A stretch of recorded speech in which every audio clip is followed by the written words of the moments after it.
Ian O'Connor is joining me now live.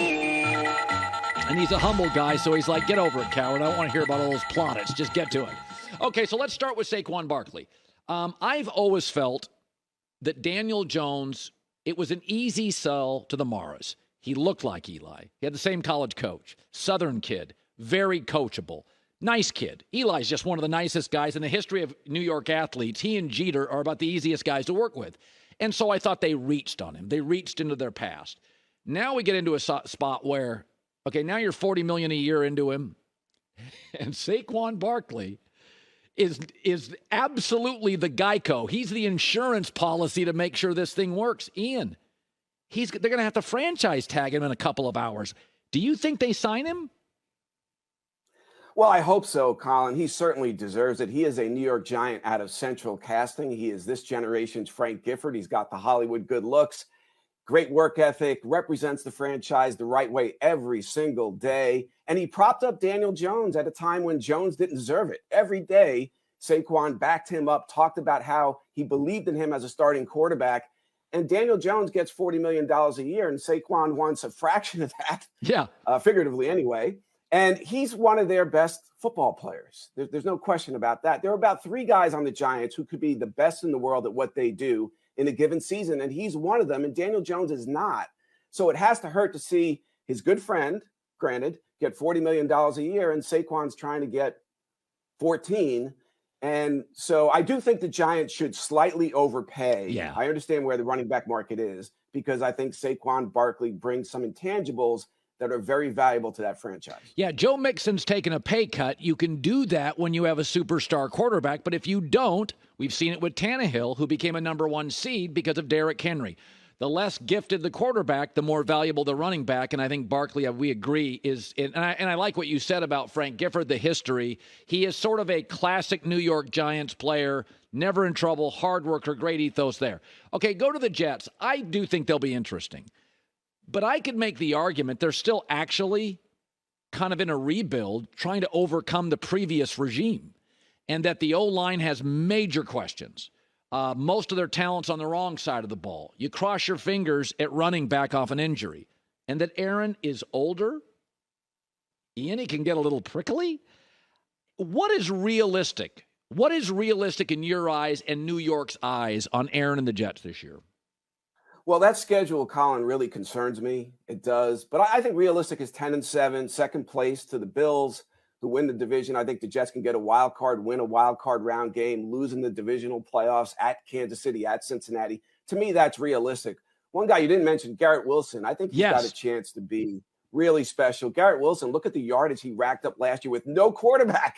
I don't know. Talk about making chicken salad out of chicken you-know-what. But he did that last year. I think he's got a chance to be the best receiver in the history of New York football, Jets or Giants. So for Rodgers to have that kind of weapon, I think as long as the offensive line can stay intact, keep him upright, I think they'll win 9 or 10 games and sneak into the playoffs. That's realistic. And then come back in year 2. And I definitely think Rodgers will play a year 2. Then they'll be one of the Super Bowl favorites in that second year. I think you and I have talked about this before on the podcast we've done together, is that if you come to New York and become a star, you grow with the city. Eli, Jalen Brunson last year, Aaron Judge, Eli Manning, and you're talented, but you grow with the city. They'll have your back forever. If you come in as a star, A-Rod, Giancarlo Stanton, Brett Favre, the fangs are out. Like New York is expecting wins right now, as they should. You're a star elsewhere. You better be a star here. There's pressure. And I hear the Shohei Ohtani to the Yankees and the Mets, and I think, I don't know if the kid wants it. When you hear those rumors on 2 teams that are really disappointing, let's start with that of the baseball talk today.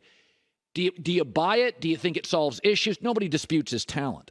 But the history in New York is, even on those great Yankee teams, early 2000s, a lot of that stuff was homegrown talent. A lot of it. What do you make of Shohei Ohtani and the rumors in New York?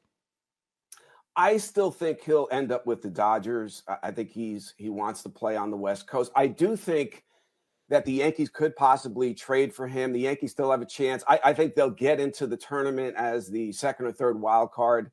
They need to get Judge back, obviously, and Cortez, who wasn't the same pitcher he was last year when healthy. get him back on track. And I think the Yankees will get a wild card and get in the tournament. And then if you have Ohtani, right, you have a chance certainly to win the whole thing. I think the more likely scenario is Ohtani goes to free agency and the Mets, after this humiliating season, Steve Cohen is the richest owner in baseball. And I think that he might trade Verlander and Scherzer or one of them at the deadline and then go all in and create a bidding war with the Dodgers and maybe the Angels for Ohtani that takes him over $600 million. And I think Cohen will not be outbid for Shohei Ohtani. I really don't, particularly after this embarrassing season where the Mets were considered championship material, and now they're not even going to make the playoffs. They're, 8.5 back of the third wild card. So they're basically done. So I think that's where it's going to get fascinating, is how much is Cohen willing to spend to wipe away this humiliation of a season. I want to ask you a Belichick question because you wrote a book, The Making of the Greatest Football Coach of All Time. And when I read your book, I don't ever intrude and ask where you get your sources, but clearly people were willing to be somewhat critical of Bill somewhere in the organization. It's not all rainbows and flowers. Bill can be gruff and disagreeable at times, and he can be rigid, and he is a brilliant coach. And it's almost, when you were writing this book, you would not even have considered this an option. But the Matt Patricia offensive coordinator, they're now the fourth most talented team in their division. They don't draft particularly well.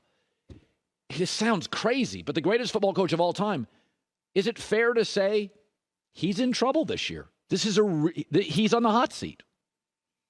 I'm probably the worst guy in the world to ask this question to, since I wrote the infamous column in 2000 saying it was a mistake to hire the guy in the first place. And so I will never doubt him ever again. I paid the price for that for 2 decades and change. And so I'm not going down that road. Listen, and he's also getting close to breaking Don Shula's all-time wins record. I have a hard time believing that Robert Kraft would fire him before he had the chance to do that. So I just can't see that as a realistic scenario, Colin. I really don't. I think what's more realistic is they have a decent year this year. They go 8-9, 9-8. And okay, we got Bill O'Brien in place. Let's run it back with him in year 2 and give Bill another chance to catch Shula. And then if they don't make the playoffs again next year, then I think we're having a different conversation. Yeah. But Bill Belichick getting fired, I'm sorry. I just can't go down that road. I know. You're right.